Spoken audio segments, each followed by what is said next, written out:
And unfortunately, the slide projector, you're going to miss the bottom part. The ceiling's a little low, so it's kind of hard to make that happen. So we still have a seat here, a seat there, in case anyone else comes in.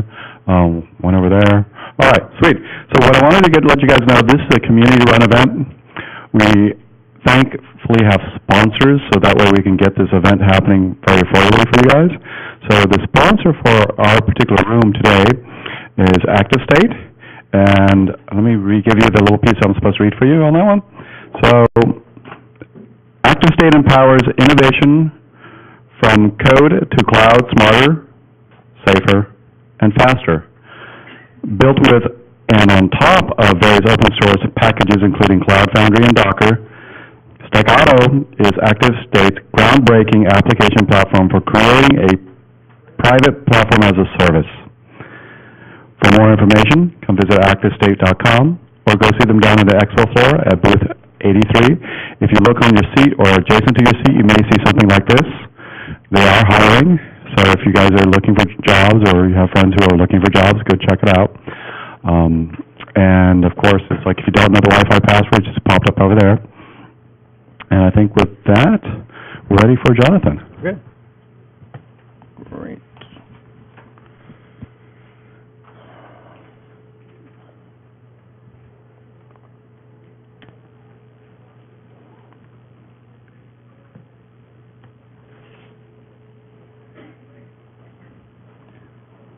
All right. Can everyone hear me all right at the back?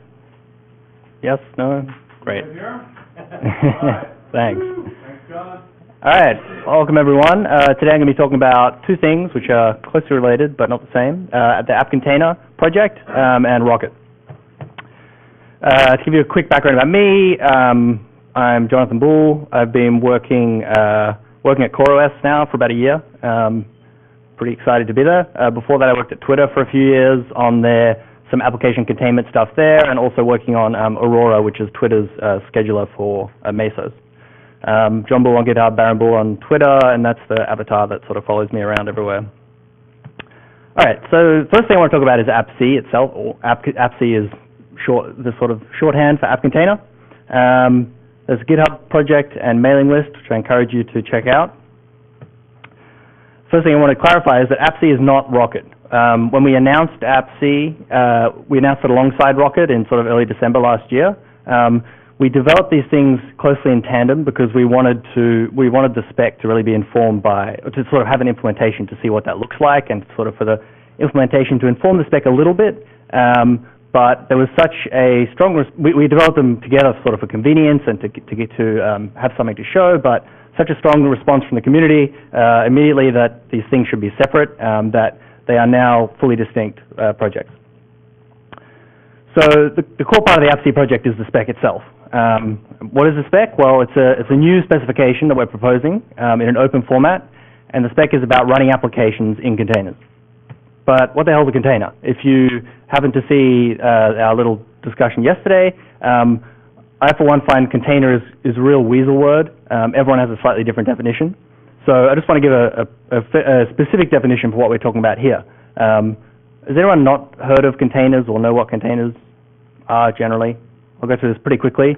Basic idea, in the old sort of paradigm of deploying software, generally you would develop on top of a stack, including maybe your Python runtime or something like a MySQL database. And all of these things would be deployed as part of the operating system. So, the sysadmins would take care of that. They would be sort of tightly coupled. So you'd have a single version of Python on the operating system. And then your app, the code for the app was just shipped on top of that and had that hard dependency. Application containers is really about shifting that sort of dividing line between what's the operating system and what's the application. So instead of the operating system shipping all these libraries and these runtimes, they ship with the application, along with the application itself. To facilitate this, we have these different container runtimes that become part of the operating system. So for example, LXC is one of the earlier ones to emerge on Linux, but there's also alternatives. There's obviously Docker is quite popular, and then Rocket is the new sort of runtime that we're developing at CoreOS. So key sort of summary here is that application containers, they're self-contained and they're portable. So your application has all of the libraries and all the dependencies it needs to run on different systems.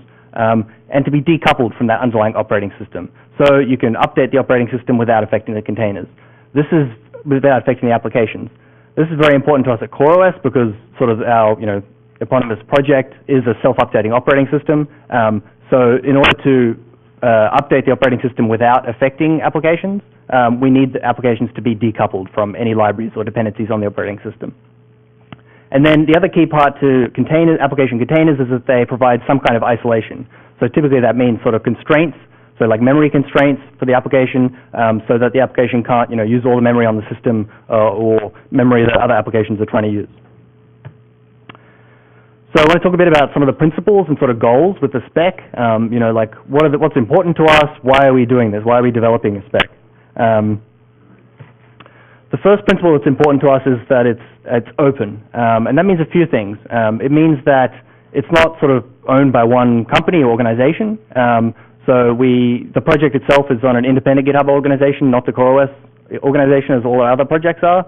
And as we developed the spec, we had a lot of contributions and sort of input from a lot of big parties with a good experience in this space. So Cloud Foundry, Mesosphere, Google, Red Hat. Since it's announced, they've continued to contribute, and we've had a lot of contributions from other parties as well. Another part of it being open is that we want it to be sort of out there and well documented so that anyone can go and implement it. A key principle, sort of technical side of the spec, is that we want it to be quite simple to understand and implement. So in the basic form, implementations are very simple. They're really just sort of gluing together existing technologies, which I'll talk about in a second. But at the same time as it being simple, the flip side of that is that we do, performance is very important. One of the whole sort of selling points of containers is that they're a bit more efficient than VMs, that kind of model. And so when developing the spec, whenever we're designing a part of the spec, we always want to have that eye open to like, how can we optimize this in an efficient implementation? So one example there is that since we address in the spec, we address things by content. That means that you can do pretty aggressive sort of caching of things. So caching of images and assets, which I'll talk about in a minute, based on their content ID. Security is very important to us at CoreOS. That's sort of the whole mission of the company. And we think any spec spec to define application containers should have security as sort of one of the key principles, the key goals. So there are three main components in the spec that it sort of define this.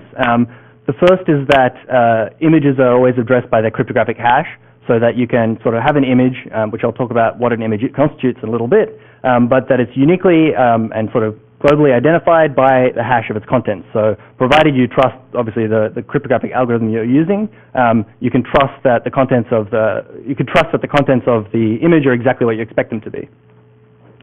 Another important part related to images is signing and encryption.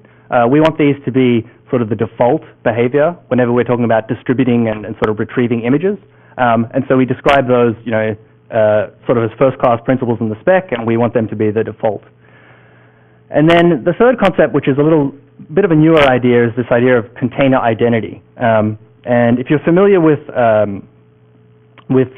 some different sort of infrastructures as service providers, this is similar to the idea of where a VM, like on AWS or whatever, might have an identity.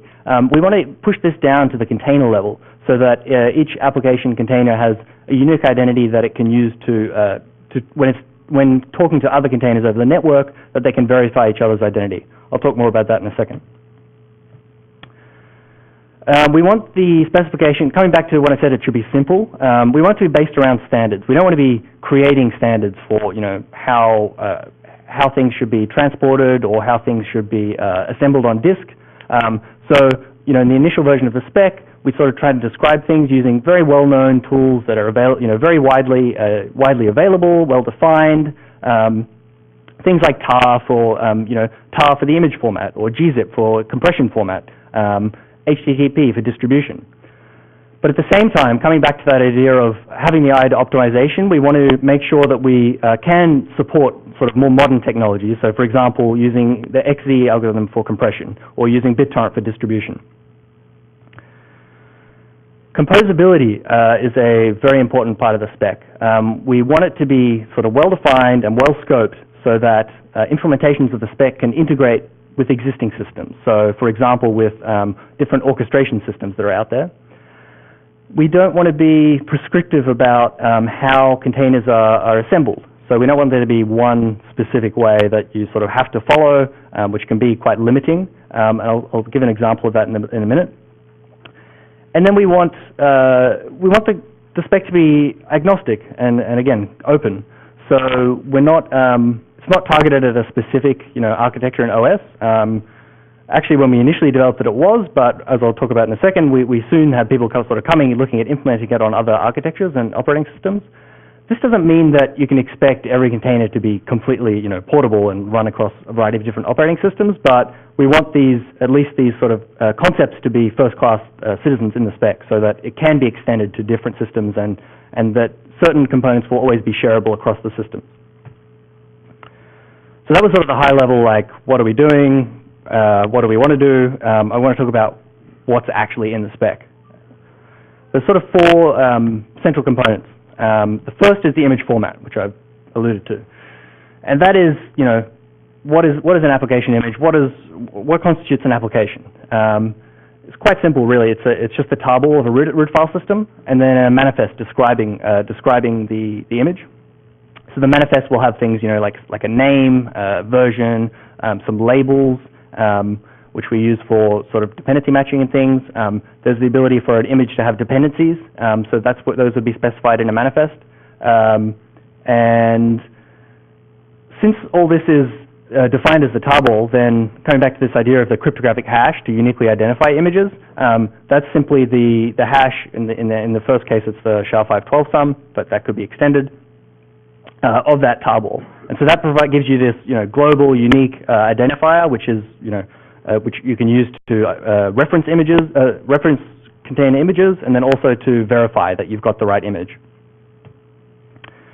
The second main thing in the spec is around image discovery. And the idea here is that we want, since we want the spec to be open, we don't want there to be sort of just a centralized repository where all the images are. We want people to be able to host images themselves and sort of make them easily discoverable for others to consume. And so the way the idea that we have here is using the DNS namespace. That's already a very well-established, well-known namespace. Most organizations will have their own sort of DNS name, and then within that namespace, they can control it how they want. So the idea here, how we implement this in the spec, is that we don't mandate, but we encourage that when you're creating your application images and you're naming them, you use a name that is a DNS name. So for example, if at CoreOS.com, we have a product called etcd, so we would call it CoreOS.com/etcd. You could nest this arbitrarily. In this case, we're just sort of keeping it simple. Then in the spec, we prescribe this sort of well-known process for taking that name and translating it into a URL from which you can retrieve that artifact. So where I can actually retrieve that image. I don't know if you can see at the back, but at the bottom here it is HTTPS plus HTML. That's sort of the initial mechanism we use for providing image discovery. I'll show you what that looks like in a bit. But we expect that this would be extended to use other systems like DNS. There's sort of a discussion right now about using DNS to discover different records to discover image names, and potentially other systems as well. We expect that discovery will be sort of a pluggable process. The next component of the spec is around the executor. So that's what actually running an application looks like. One of the key principles here is that the sort of fundamental unit of execution in the App Container Spec is not just a single image, but it's actually a group of applications. This is an idea that has been popularized recently by Kubernetes with a concept of a pod. And the idea is that this is a very common pattern that people need to run. One or two. Well, they don't just want to run a single application. They want to run maybe a service discovery sort of sidekick, or something to process logs, or a little backup script, or something alongside the application. And so this should be treated as like a first-class citizen in the spec. The execution part of the spec also defines things like the runtime environment. So what environment when applications are running under the spec in an executor that implements the spec, what can they expect to see in the environment? The other important parts there are around isolators. So I mentioned earlier, In the spec, we have these isolators that can apply to individual applications, or they can apply to the overall group. So, for example, you could apply a certain memory constraint to one of the applications that's executing, and you could apply a sort of a super constraint to the whole group as well to make sure that, in aggregate, all of the applications don't exceed that amount. And then the final part of the executor is networking. And there we have quite a simple definition, which is simply that, coming back to this idea of container, of sort of this giving identity to the container, or the pod, the group, we actually the only thing we stipulate in the spec is that the application group is assigned a IP address, an L3 interface.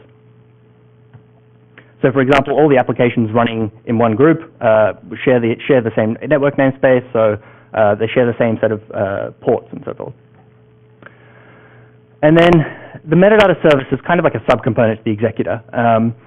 And this is an endpoint that needs to be made available to applications running under the spec. And this endpoint provides two purposes. One is it provides metadata, hence the name. And this is similar, again, coming back to if you're familiar with sort of AWS or GCE or DigitalOcean, these environments provide a service where an HTTP server you can reach from your VM, which provides sort of unique metadata that's specific to that VM. We're trying to extend a similar concept to containers. So, for example, an application running in the container can introspect, metadata about what's actually running, what isolation might be applied to it, so forth. And then the other really important aspect of the metadata service is this identity endpoint. So, coming back to what I was talking about earlier, where we want apps that are running in containers communicating with other, apps running in containers over the network. We want them to be able to authenticate each other so that they can know who they're talking to. So the idea here is that when the app's running in the container, it trusts this metadata service endpoint, and we provide an HMAC endpoint where an app can post data to and get a signature signature that's produced from its own container identity. So each container has a UUID, for example. And it can then send that data and the signature to when it's communicating with an app in a different container.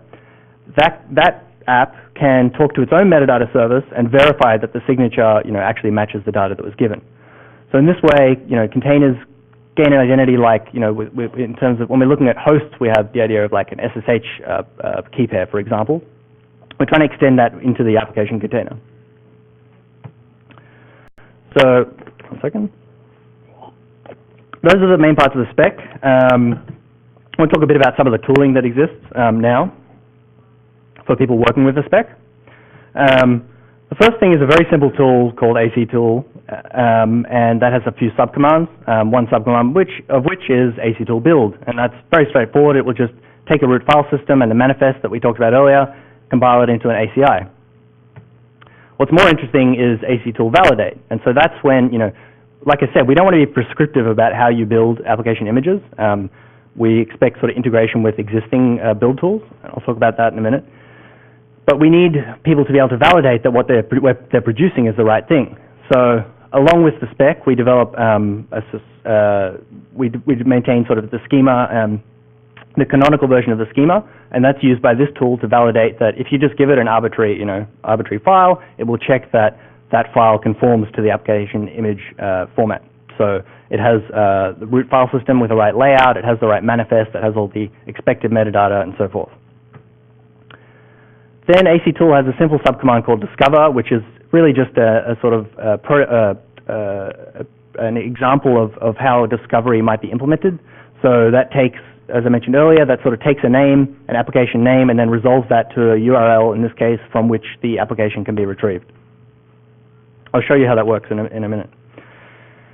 Another tool that we develop alongside ACTool is the ACE validator. So that's the Application Container Executor validator. So this is a tool that actually runs, it's packaged into an ACI itself. And then the idea is that you would run this inside your executor, your implementation of the executor, to validate that your executor is doing the right thing in implementing the spec. So this would check things like environment variables or maybe isolation primitives, or it would check that the metadata server is running where expected and providing the right endpoints and that kind of thing. I'd like to talk a bit about the community that's sort of emerged around AppC in the last few months. It's been pretty exciting to see the response from the community. The first thing I want to talk about is a project called libappc. Also, just to be clear, these are all sort of GitHub references if you're interested in checking out the actual repositories. And this is a library written in C++ for working with app containers. So at CoreOS, we're big Go users, so all of the sort of upstream tooling, like I just talked about, like AC tool and the validator, they're all written in Go.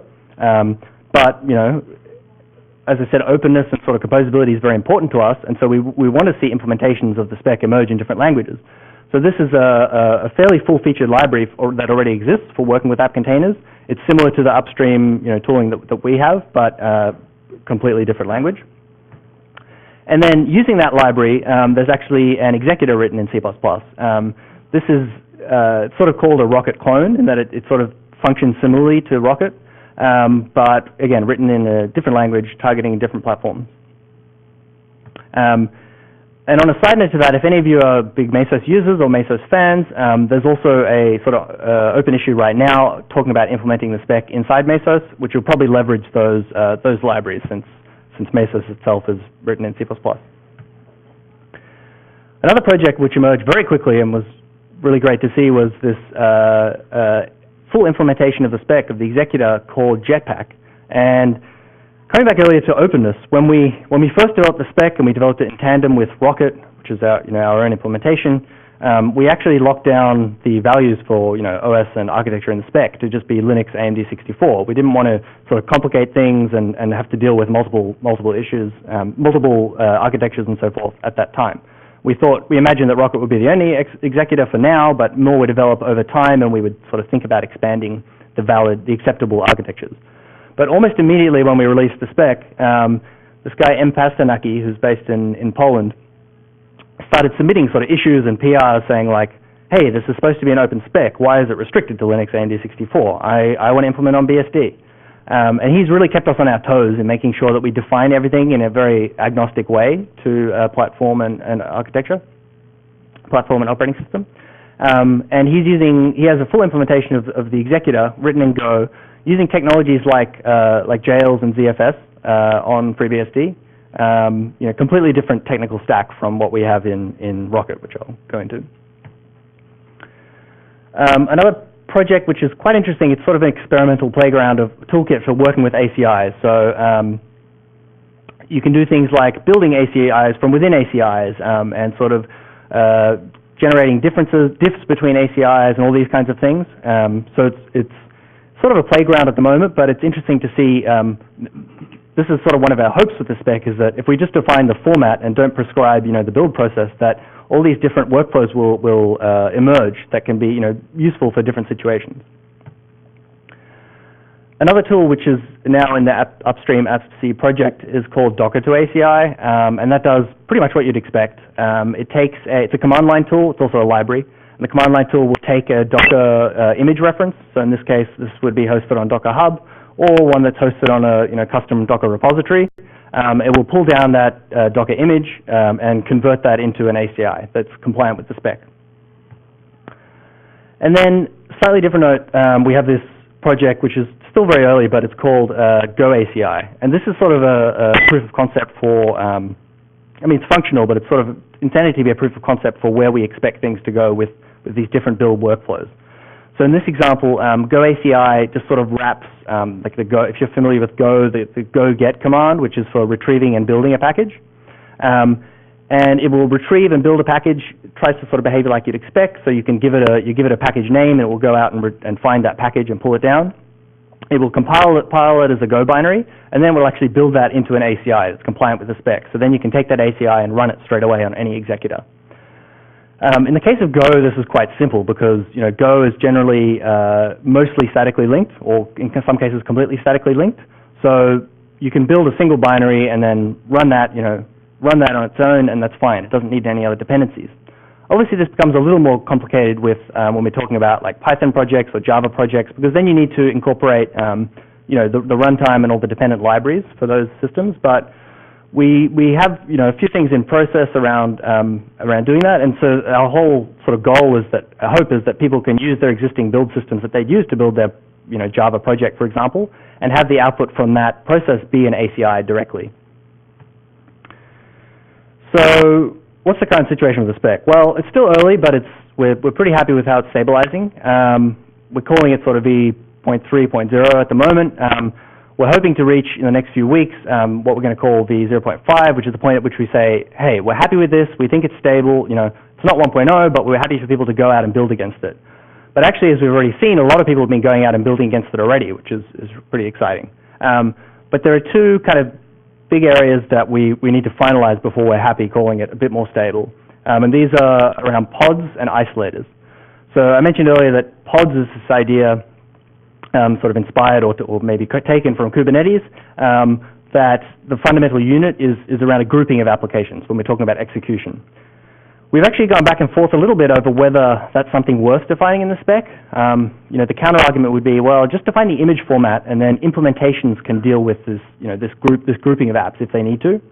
But ultimately, we think it's just a really useful construct, and we think that by defining it in the spec itself, then it really helps sort of composability, because then we can have implementations. We wouldn't see different implementations, you know, all creating the same sort of similar but not quite the same concept of this pod. So this way, things can be a lot more pluggable, so we can have different orchestration systems talking to different executives, for example, and passing around that same idea, same concept of a pod. The other area we're trying to finalize is isolators. So basically that means what is the set of well-known isolators that we define in the spec. We don't want to be entirely prescriptive. We want to leave it open for people to have custom isolators for their environments, but we do need to have sort of we do want to agree on a same set of sort of well-known ones. And now I'm happy to go, would like to go and talk about Rocket. Does anyone have any questions on the AppC spec itself before I move on?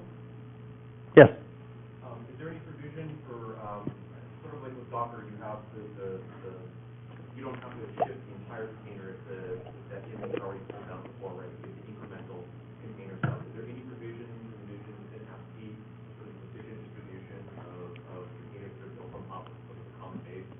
So the question was, is there any provision in the spec sort of similar to Docker image layers for, you know, only distributing diffs, for example, not distributing an entire image every time? There's the idea of dependencies in application images. So an image can depend on another image, and in that case, it works pretty similar to how you'd expect layers to work. It will pull down the other image and write the files from that image into the file system when it's creating the file system for that application to run. And then we have a very simple idea of a path whitelist if you want to exclude files from other dependencies. Does that? Yes? So since you mentioned the starting point for a ACI image is the root address. Yes. But what if somebody wants to use the declarative syntax like in Docker, like a Docker file? To use a what, sir? A declarative file, so that what it contains, like packages, rather than generating the root address from like some bootstrap or something.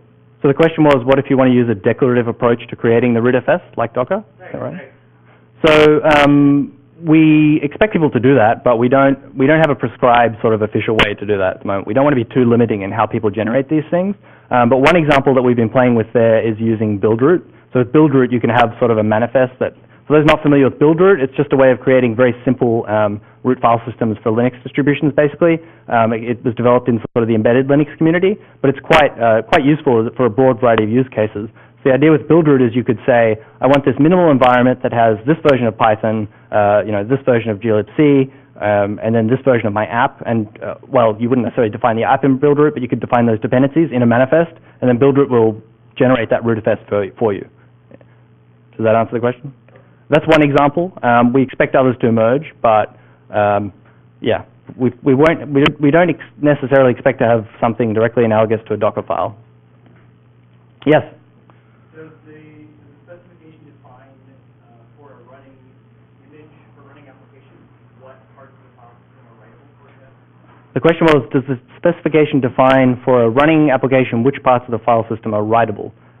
It does not at this time. Would you care to expand on? I mean, the assumption of Docker images that you can write anywhere you want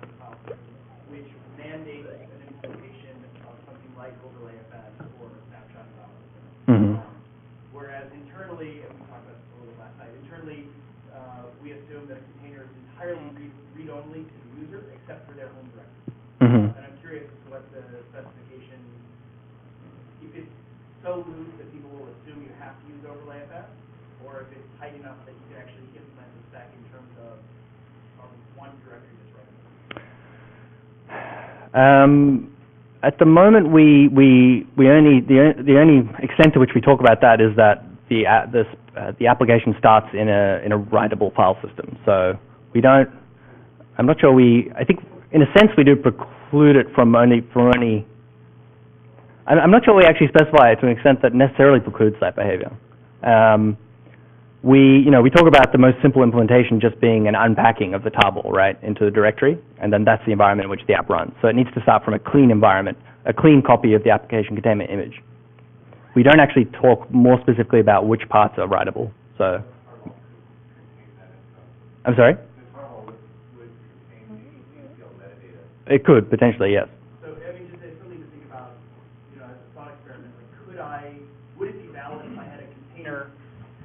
If I had a container that assumed that it could write to /bin, and in my environment that failed, would that be a valid implementation of the environment? We don't talk about it in so much detail, but coming back to what he mentioned, if that was how it was defined in your image, then yes, it would be, since we're just conforming to the attributes that are in the image itself, right? Happy to take it offline and explore it further. We should discuss this. Okay. Anyone else? Yes? Hey, hang on, let me get to you guys in the mic, so why don't we, okay, if you don't mind? When you have disputes in the specification process, how do you resolve them? The question, so I don't need. Yep. That's a good question. We haven't had a lot of big disputes yet. So far we have we have a set of 3 maintainers for the spec, and so any significant change to the spec needs to be agreed on by a simple majority of the maintainers. But we haven't codified a big process around the development of the spec yet. So I expect that to evolve as we sort of have more people contributing. Frankly, we have not had many disputes. We've still got a lot of sort of open discussions, but we haven't had particularly contentious issues so far. Okay, you may have answered this in the beginning, I wasn't here, but I'm assuming the Rocket executor itself is just based off of LXC plus BTRFS? No, I'll go and talk about Rocket in a minute, more specifically. Okay, that's a good segue. So, Rocket is our implementation of AppC, our being CoreOS. It's the first implementation. As I said, it was sort of developed in tandem with the spec, but now they're quite separate. And specifically, it implements all parts of the spec. It implements image discovery. For that, it leverages a lot of the sort of upstream code. It implements an executor. That's what most people think of. And it implements the metadata service. Rocket's written in Go, and it runs on Linux. It's self-contained, so specifically it runs on any Linux. It doesn't run on just CoreOS. We have developers I run Fedora. We have developers on Ubuntu and Debian, I think. So we expect and target Rocket to run on any Linux platform. Sorry, any modern Linux kernel, I should say. And it's init system agnostic. So we're big fans of systemd at CoreOS. That's what we use, quite a modern systemd. But Rocket will work fine on any contemporary init system or anything really. Rocket is one of its defining features, sort of defining principles, is that Rocket is CLI only. So there's no daemon, there's no long-running sort of process that's coordinating things on the system or exposing an API. And this has quite a few important implications, which I'll go into. So what does that mean? When you're running Rocket on a shell, you just invoke RKT, which is the CLI from Bash.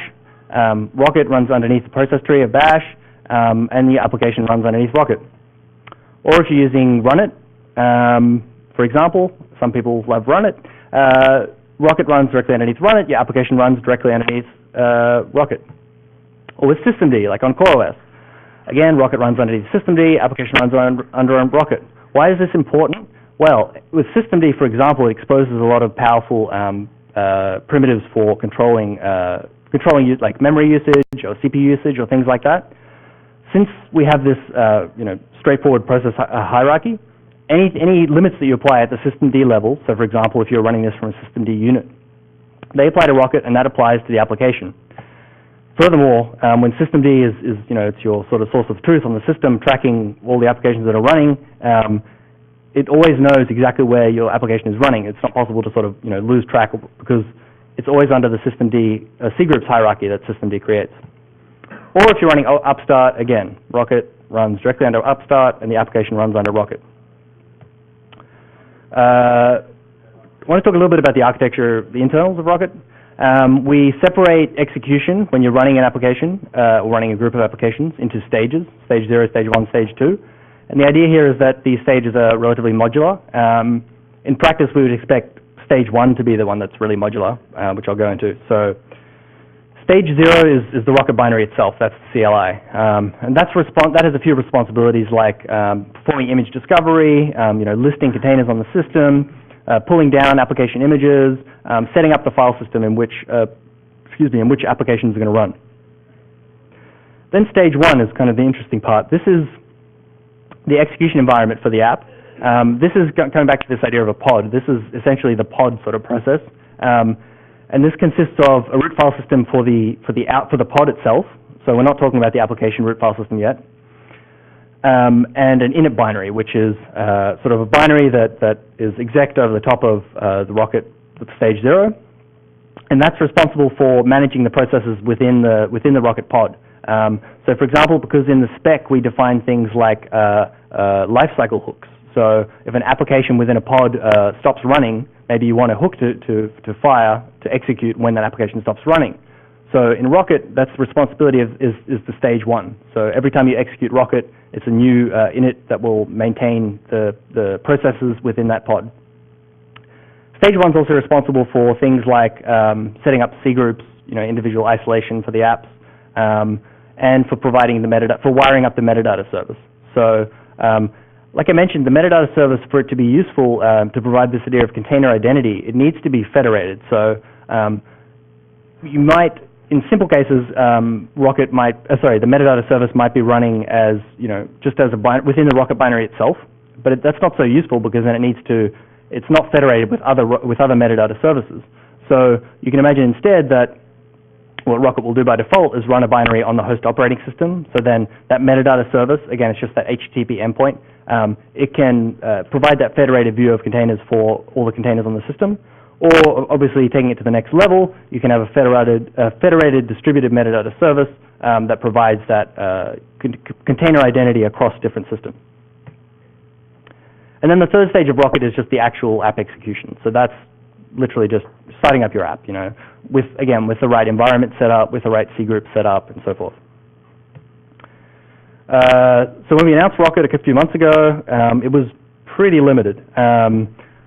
It could do two things. The first, it could fetch images, and there's a few ways it could fetch images. The first is, it could just pull them directly from a URL. So that's a URL that just has the binary in it.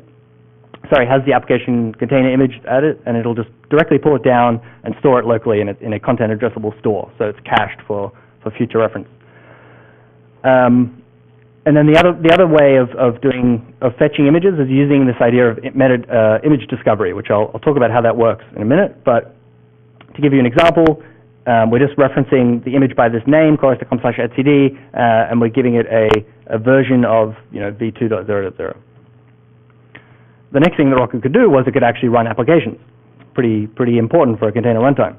And here we see, referencing the previous slide with sort of image discovery, you can reference an image and Rocket will go out and sort of transitively fetch that image, go through the image discovery process, or you can tell it you just want to run a local image that you have on disk, or, and here's sort of the important part, is referencing an image by its ID. So this is that canonical image ID that's the cryptographic hash of the contents of the image. Because discovery is not necessarily a deterministic process. It depends how people implement their discovery. In this case, we're being very simple and just using using a name and a version, but everything aside from name in the App Container Spec is just an arbitrary label. So you can have a version label, you can have an OS label, you can create your own label, for example, and it's up to, when you're talking to the discovery service, it's up to that implementation of the discovery service to decide what it's going to provide you. So for example, I might reference latest here, and then that might always be served the latest version of the image. When you want to reference images deterministically, though, that's when the SHA comes in handy. You can also imagine that some environments, like operating behind a firewall, for example, might have their own blob store where they just want to serve host images purely by, they want everything to be deterministic, so they would only host images by their image ID, and they wouldn't even necessarily implement image discovery. So they would, when they're running their executor, they would only ever reference deterministic hashes. So that was the first version of Rocket, just fetch and run. So I want to talk about a bunch of new commands that we have since then. Enter, list, status, GC, and trust. So the first two commands are pretty simple and pretty sort of fundamental. First is Rocket enter, so that allows you to actually enter the context in which an application that Rocket is running to be able to, debug or poke around and that kind of thing. Mostly useful for debugging.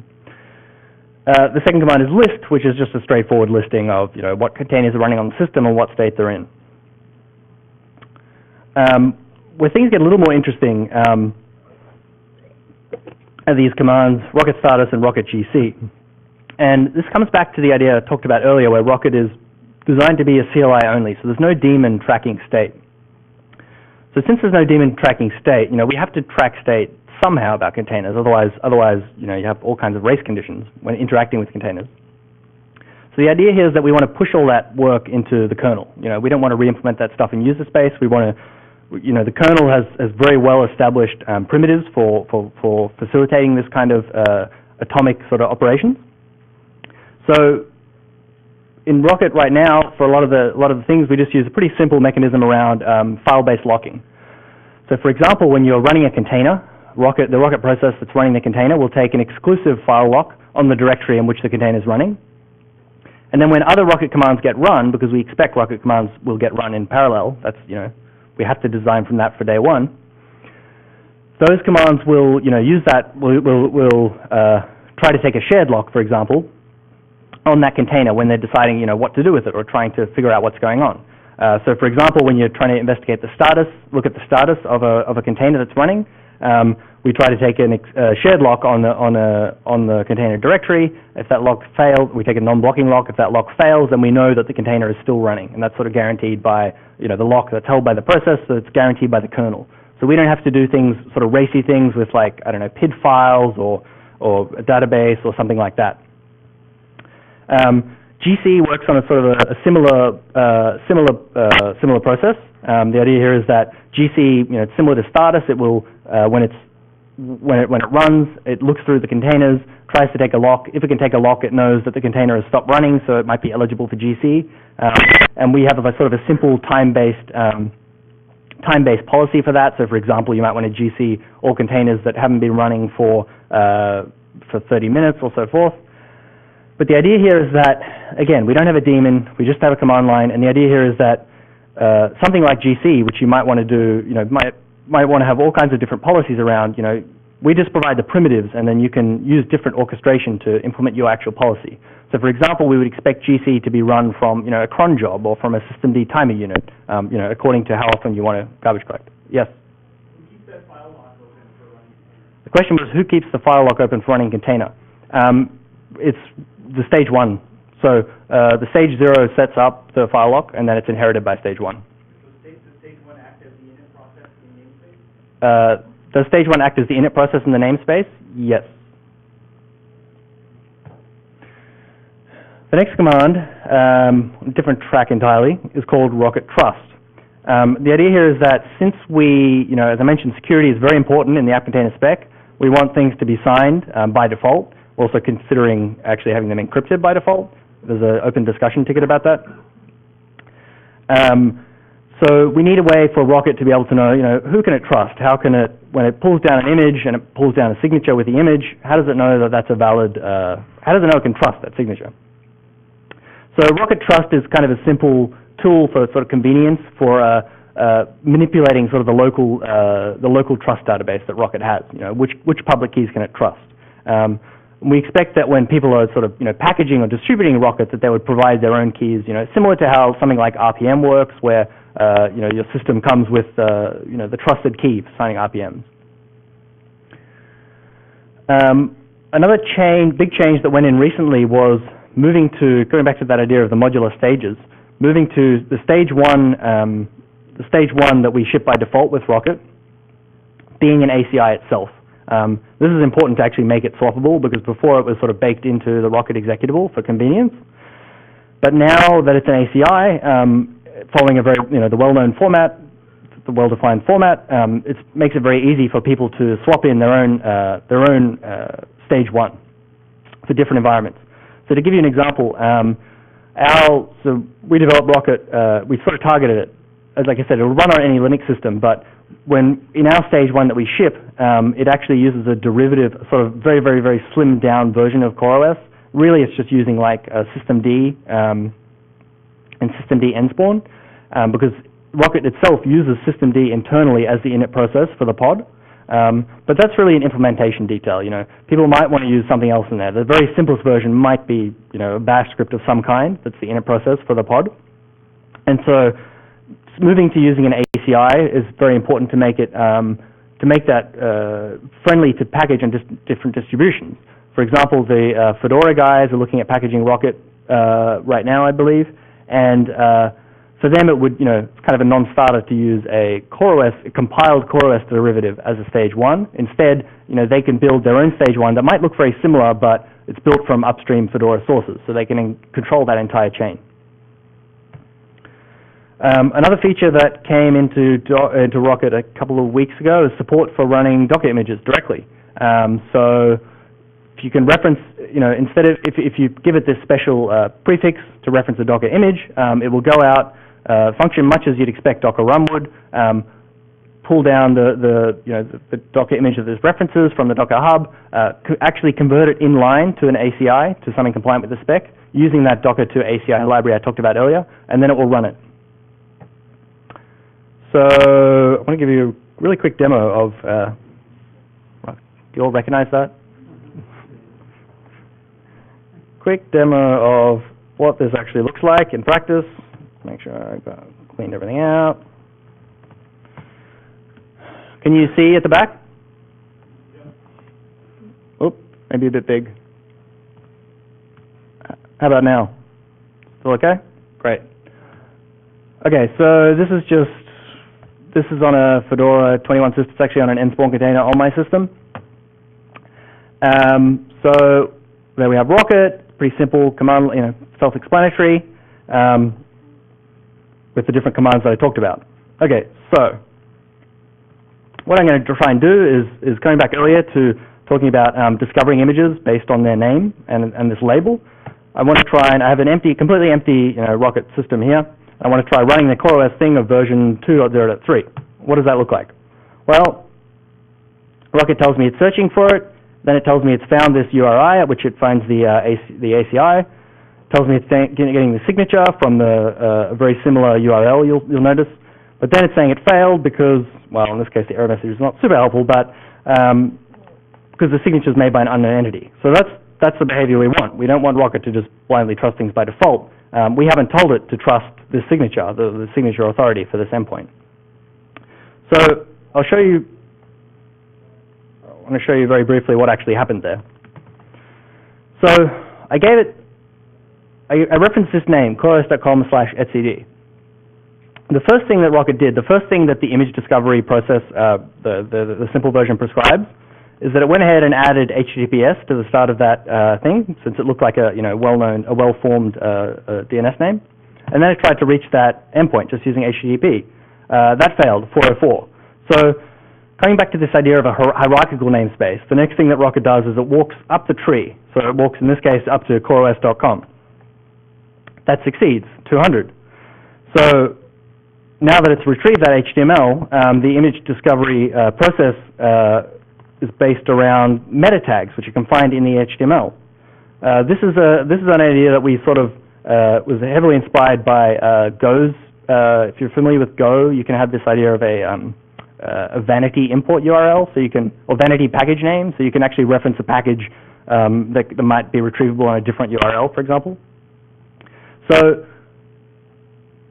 Rocket will look for these tags, AC discovery, look for the name of the image that it's trying to retrieve, And it sees that the value for that image is this simple, HTTP URL, which it can then substitute in the version that we gave it on the command line, and then just the default OS architecture for Rocket, which is Linux AMD 64, and the extension. So in the first case, that extension is ACI for the image itself, and in the second case, that extension is SIG for the actual signature. So in this case, this is the most basic example of image discovery. And in this case, what's the big deal? We're just retrieving by HTTP.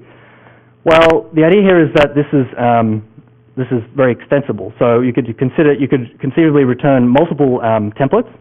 For example, I might return one HTTPS template. I might retrieve a BitTorrent magnet URI. Again, that would be a template that could be substituted into to find the actual thing I'm looking for. And then, depending on my implementation, I could retrieve the image over BitTorrent, for example, or HDFS.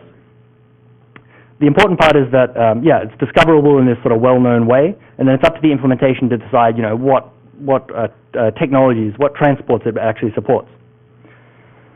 Okay, but that failed, so that wasn't very helpful. So coming back to this Rocket trust command, I'm going to tell Rocket, I want to trust everything at this prefix, chorus.com/etcd. That goes out and it finds this set of public keys and shows me the public fingerprint and says, do you want to trust this? Of course, I'm not even going to bother validating, which is a bad thing to do. I'm just going to trust it.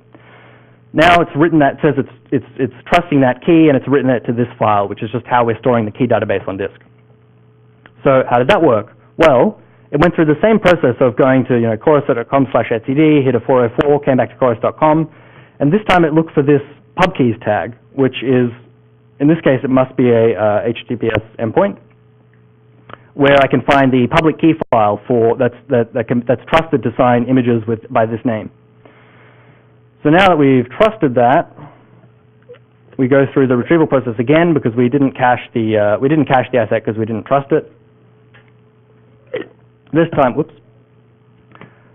saw that the signature was verified by the key signing authority that we trusted in the previous step, and now etcd is running. If you're not familiar with etcd, it's a pretty simple distributed key value data store. So, for example, I can set foo bar. Now I see I have a key called foo, and the value is bar. Great, very exciting. Let's show you very quickly some of the other commands that we talked about. So, for example, Rocket List shows you what's running on the system.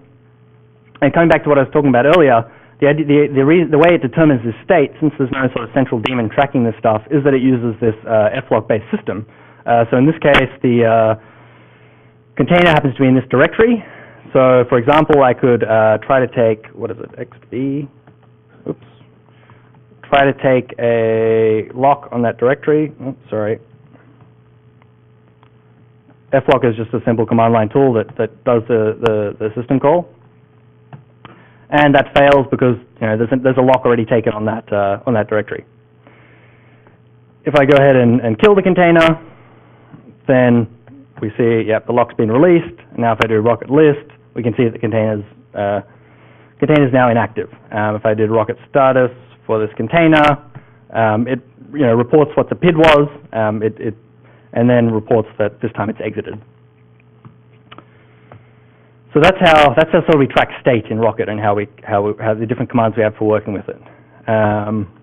Just to show you another example very quickly, running a Redis, running the Redis Docker image. This is just from the upstream Docker hub.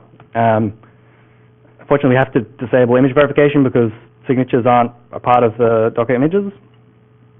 But we can see that this is downloading the constituent image layers of the Docker image, just as how you would expect when working with Docker. Can't remember how big this one is exactly, so it might take a little bit of time. But anyway, that's going to go ahead and pull down the images and start it running.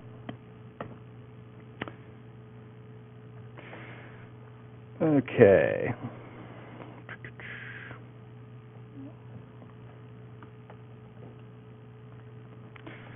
All right, so that's Rocket today, but I want to talk about what's coming because that's even more exciting. Development's moving pretty fast. We've got a lot of great contributors from the community landing some really big features, which is cool to see. So networking is something I haven't talked about. Part of the reason is that it's complicated. The reason it's complicated is that everyone has a different networking environment, right? So everyone has a very different idea of what networking means to them. So for example, when I worked at Twitter, they had sort of this hard requirement that every rack had /24, nothing else. And that made it really hard to, for example, to provide a unique IP per container because you only have /24 for the whole rack. So in the end, you have to do all kinds of stuff with complicated stuff with dynamic ports and service discovery. Not very nice.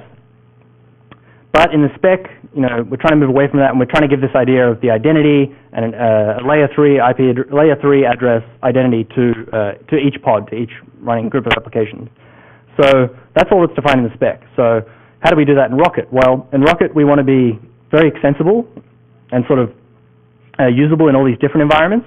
And so we have a very simple plugin-based system where we'll provide some default plugins like maybe just a simple allocator or IP VLAN, I think Mac VLAN, and maybe one that will work with Flannel, I think. But environments can write their own plugin. We have this sort of well-defined plugin interface. So for example, in your environment, you might have a config management database, and you need to get IP addresses from that. So at execution time, Rocket would actually talk to that database, get the IP address, and then assign that to the container. If you're interested, there's a long document describing this in great detail, which you can all check out.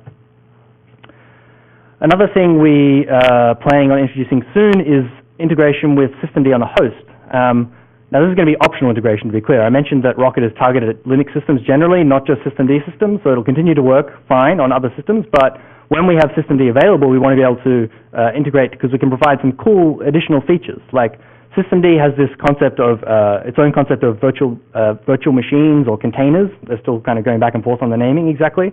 But once we register with that API from within Rocket, then you can use these native systemd tools like machinectl list and machinectl terminate to actually look at running Rocket containers on the system and to interact with them. Another thing that's been, it's pretty important, it's been requested a few times is having an environment that you can sort of play around with, where I can just fire up a container, make some changes, and then maybe export or save the results of what I've done. And we've got that is coming. We've got some work underway, actually a few PRs up right now to do things like, to do that kind of like file system diff, for example. So coming back to what someone was asking about earlier, where I might operate on an existing container and then make some changes and then just save the results, the file system diff, as a new container that would then depend on that, original container image. And then Kubernetes integration, which we're really excited about. We're big fans of Kubernetes. We have proposed that Rocket become, well actually someone else in the community proposed that Rocket become sort of a first-class citizen in Kubernetes, and that was very well received, and that work's well underway. There's an open issue and then sort of a design doc discussing some of the intricacies, but we're really looking forward to that, where Rocket is like a first-class container runtime that you can use systemd to orchestrate. That's all I have. There you go. Redis actually worked, just to prove I wasn't lying. That's all I have, but I would love people to get involved. There's still a lot to do, a lot to figure out. There's a lot of easy issues, a lot of more hard issues, or if you're just interested in discussing like the theory and sort of principles behind app containers. So both these projects have mailing lists and GitHub issues. We have a help wanted tag on both projects. So again, there's some really simple sort of cosmetic things if you're just starting out, or there's some more invasive changes if you really want to get stuck in. And with that, how are we doing for time? We're really tight on time, so we'll probably have time for like a question or two. So let's see if we can get one here. So with a quickly evolving project like Rocket and like Docker, there are areas that there's going to be overlap where a feature hasn't been developed yet. And so, for example, with the signing of the images, are you working with the Docker guys? Are you kind of going at it your own? How is the community of communities working together? Mm-hmm. So it's a good question. We've actually proposed, we put up a proposal last week on GitHub on the Docker project to discuss a lot of this stuff, because if you look at the Docker, we created the spec because, first because there wasn't really an existing spec out there. Subsequently, Docker sort of codified their spec after we created our spec, but it's omitting a lot of the things, currently it's omitting a lot of the things that are really important to us, like security and signatures.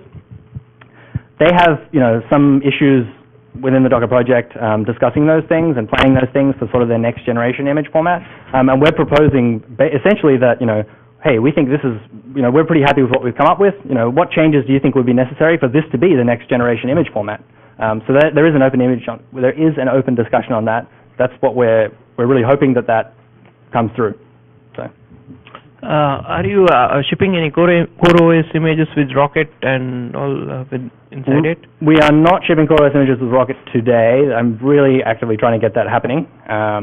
We're not going to ship it in. The reason we don't ship it, so CoreOS, we have these channels, alpha, beta, and stable. But the problem with, we can't just put experimental stuff in alpha because every alpha image is a candidate for promotion through beta and stable. It can't just be like an experimental playground. So once it's in alpha, that has to mean that it could be ready to get promoted through to the stable channel. So that's why we haven't yet. But we're working on custom builds potentially that have Rocket for example. So let's wrap up the questions because we do have to get going. So if you'd like to come up and ask any questions afterwards, please do. Again, give a big round of applause. Thanks.